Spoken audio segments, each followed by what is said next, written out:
बहुत ही प्राचीन कहानी है। एक बार एक राजा ने एक बौद्ध भिक्षुक को अपने राजमहल में आमंत्रित किया और पूरे सम्मान के साथ स्वागत किया। राजा उस बौद्ध भिक्षुक से कहा, मैं अगर आपसे कुछ मांगूं तो क्या आप दे पाएंगे? भिक्षुक बोला, आदेश कीजिए महाराज। राजा बोला, क्या आपका ये भिक्षा पात्र आप मुझे दे पाएंगे?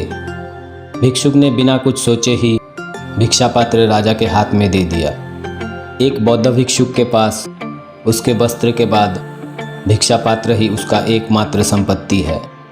राजा ने उस बौद्ध भिक्षुक को एक सोने की भिक्षा पात्र दिए जिसमें ढेर सारे हीरे मोती लगे थे। भिक्षुक ने भिक्षा ग्रहण करके राजमहल से निकल पड़ा।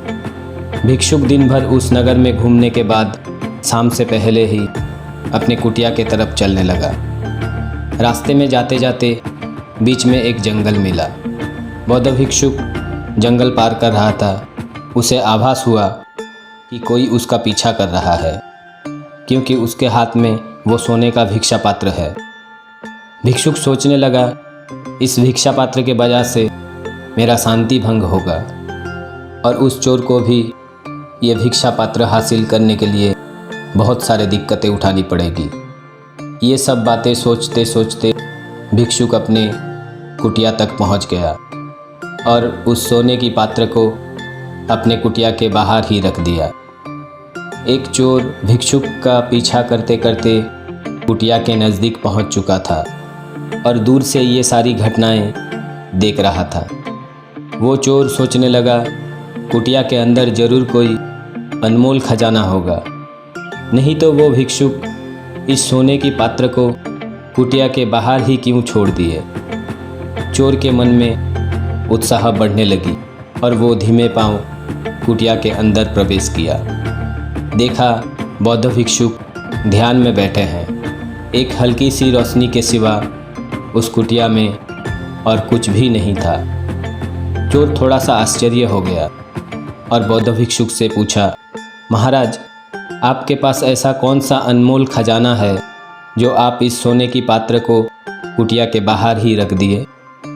चोर की बात सुन के बौद्ध भिक्षुक बोले, उस सोने की पात्र के वजह से तुम मेरा पीछा कर रहे थे, और अगर मैं उस सोने की पात्र को कुटिया के अंदर ला के रखता तो तुम फिर उस पात्र को चुराने की कोशिश करते और ये सारे कर्मों से मेरा शांति भंग होता।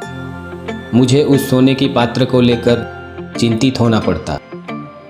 हम इंसान की सबसे बड़ी दुर्बलता है, हमारे पास जो है वो खोने के डर से हम वर्तमान में जीना भूल जाते हैं।